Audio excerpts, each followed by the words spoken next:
ಇವತ್ತು ರಾಜವಂಶದ ಅಪ್ಪಟ ಅಭಿಮಾನಿ ಕನ್ನಡಿಗ ಯೋಗಿ ಅಣ್ಣವರ ನೇತೃತ್ವದಲ್ಲಿ ನಾವು ರಾಜ್ಕುಮಾರ್ ಅಪ್ಪಾಜಿಯವರ ಕುಟುಂಬಕ್ಕೆ ಏನು ಅವಹೇಳನವಾಗಿ ನಡ್ಕೊತಾ ಇದ್ದಾನೆ ವಿಕಾಸ್ ಶೆಟ್ಟಿ ಅಂತ ವಿನೋದ್ ಶೆಟ್ಟಿ ಅಂತ ಹೇಳಿ ಅವನೊಬ್ಬ ಕುಡುಕ ಅಯೋಗ್ಯ, ಅವನೊಬ್ಬ ಲೋಫರ್.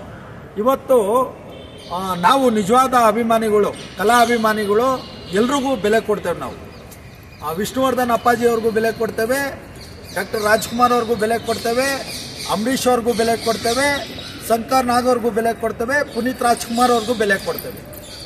ಇಲ್ಲಿ ತಂದಿಕ್ಕುವ ಅಂತ ಕೆಲಸನೂ ಯಾರೂ ಕೂಡ ಮಾಡಬಾರ್ದು.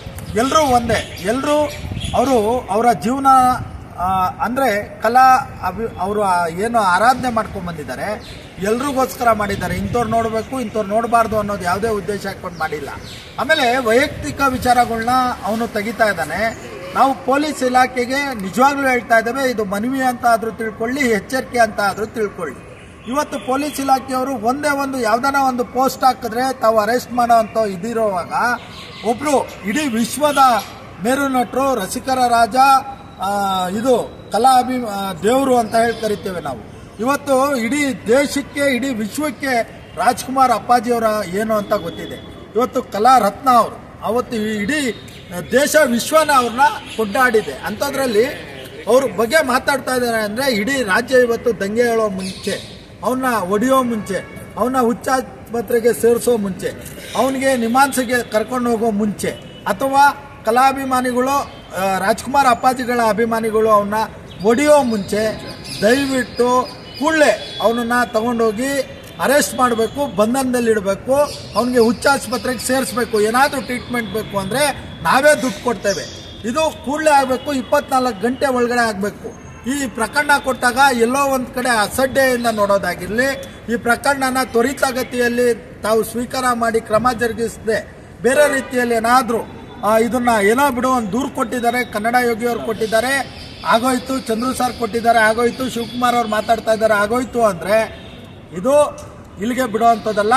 ಅವನ ಮನೆ ನುಗ್ತೇವೆ, ಅವನನ್ನು ಹೇಳ್ಕೊಂಬಂದು ಕಾನೂನು ರೀತಿಯಲ್ಲಿ ನಾವೇ ಪಾಠ ಕಲಿಸೋವಂಥ ಕೆಲಸ ಆಗೋ ಮುಂಚೆ, ಏನು ಈ ರಾಜ್ಯದ ಪ್ರತಿಯೊಬ್ಬರು ಎದ್ದೋಳೋ ಮುಂಚೆ ಕೂಡಲೇ ಅವನ್ನ ಅರೆಸ್ಟ್ ಮಾಡಬೇಕು. ಮತ್ತು ಮಾಗಡಿ ರೋಡಲ್ಲಿ ದೂರನೂ ಕೂಡ ಕೊಟ್ಟಿದ್ದಾರೆ, ಕಮಿಷನರ್ ಆಫೀಸಲ್ಲಿ ಬಂದು ದೂರು ಕೊಟ್ಟಿದ್ದಾರೆ.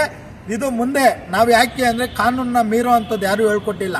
ಆಮೇಲೆ ಅಣ್ಣವರ ಕುಟುಂಬ ಆಗಿರಲಿ, ಬೇರೆ ಯಾವುದೇ ಒಂದು ನಟರ ಕುಟುಂಬನೂ ಯಾರು ಬಡಿ ಅದಕ್ಕೆ ಆಸ್ಪಾದನೆ ಕೊಡೋದಿಲ್ಲ. ಯಾರು ಇಂಥದ್ದು ಕೆಟ್ಟದ್ದು ಮಾಡಿ ಅಂತ ಯಾರೂ ಹೇಳೋದಿಲ್ಲ. ಅಣ್ಣವರು ಹೇಳ್ಕೊಟ್ಟಿದ್ದೆ ಒಳ್ಳೇದು ಮಾಡಿ ಅಂತ. ಅವರು ಮಾಡಿದಂಥ ಚಲನಚಿತ್ರಗಳೆಲ್ಲನೂ ಕೂಡ ಅವರು ಒಳ್ಳೇದನ್ನ ಆಯ್ಕೆ ಮಾಡ್ಕೊಳ್ಳಿ, ಒಳ್ಳೇದನ್ನ ಕಲೀಲಿ ಅಂತ ಮಾಡಿದ್ದಾರೆ ಹೊರತು ಯಾವತ್ತೂ ಅವ್ರ ಅಭಿಮಾನಿಗಳಿಗೆ.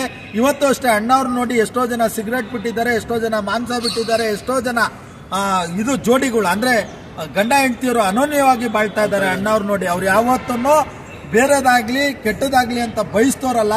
ಅವರೆಲ್ಲೋ ಸ್ವರ್ಗದಲ್ಲಿದ್ದಾರೆ, ಅವ್ರನ್ನ ಹೇಳ್ತಾರ ಅಂತ ಕೆಲಸ ಪದೇ ಪದೇ ಆಗ್ತಾ ಇದೆ. ಇವತ್ತು ನಾನು ನಿಜವಾಗ್ಲೂ ಹೇಳ್ತೇನೆ, ಅಣ್ಣವರ ಬಗ್ಗೆ, ಅವರ ಕುಟುಂಬದ ಬಗ್ಗೆ ಇಲ್ಲಿವರೆಗೂ ಮಾತಾಡಿದಂಥ ಗಂಡಸಿರಲಿಲ್ಲ. ಇವತ್ತು ಸೋಷಿಯಲ್ ಮೀಡಿಯಾ ಇದೆ ಅಂತ ಹೇಳಿ ಬಾಯಿ ಬಂದಾಗ ಮಾತಾಡ್ತಾ ಇದ್ದೀರಿ. ಇವತ್ತು ಅಣ್ಣವ್ರಿಗೆ ನೀವು ಅಪಮಾನ ಮಾಡೋದು ಇಡೀ ರಾಜ್ಯಕ್ಕೆ ಅಪಮಾನ ಮಾಡ್ದಂಗೆ, ಇಡೀ ದೇಶಕ್ಕೆ ಅಪಮಾನ ಮಾಡ್ದಂಗೆ. ಒಬ್ರು ಮೇರು ನಟರಿಗೆ ತಾವು ಮಾತಾಡ್ತಿರಲ್ಲ, ಅಯೋಗ್ಯರ, ಲೋಪರ್ಸ್ಗಳ, ಮುಟ್ಟಾಳ್ರ, ನಿಮ್ಗೇನಾದ್ರೂ ಅವ್ರ ಬಗ್ಗೆ ಮಾತಾಡೋಂಥ ಅವ್ರ ಕಾಲಿಗೆ ದುಡ್ಡು ಸಮ ಇದ್ದೀರೇನ್ರೋ ನೀವು? ಅಯೋಗ್ಯರ ಕುಡ್ಕ ಅವನು ಕುಡ್ದ್ಬಿಟ್ಟು ಅಣ್ಣವ್ರ ಬಗ್ಗೆ ಎಲ್ಲಿ ಅಲ್ಲಿದ್ದೀರಿ? ಅವನು ಯಾವ ಏರಿಯಾದಲ್ಲಿದ್ದಾನೆ, ಅಲ್ಲಿ ಯಾರ್ಯಾರು ಅಭಿಮಾನಿಗಳಿದ್ದಾರೆ, ಚಚ್ಚರಿ ಅವನ್ನ ಯಾವುದೇ ಕಣ್ಣಕ್ಕೆ ಬಿಡಬೇಡಿ. ಬೇಲ್ಗೆ ನಾನೇ ಕಾಸು ಕೊಡ್ತೇನೆ, ಬೇಲ್ ನಾನೇ ಬಿಡಿಸ್ಕೊಡ್ತೇನೆ, ಜೈಲಿಂದ ಏನಾದರೂ ಹೋದ್ರೆ ನಾನೇ ಕರ್ಕೊಂಬರ್ತೇನೆ. ಅವನಿಗೆ ಒದ್ದು ಬುದ್ಧಿ ಕಳಿಸಿ ಅಂತ ಹೇಳಿ ಕೇಳ್ಕೊಂಡು ಜೈ ಹಿಂದ್, ಜೈ ಕರ್ನಾಟಕ, ಮತ್ತೆ ಜೈ ಡಾಕ್ಟರ್ ರಾಜ್ಕುಮಾರ್, ಜೈ ಅಪ್ಪು ಬಾಸ್. ನಾನು ಕಾರಣಕ್ಕೆ ಮಾತಾಡೋದನ್ನ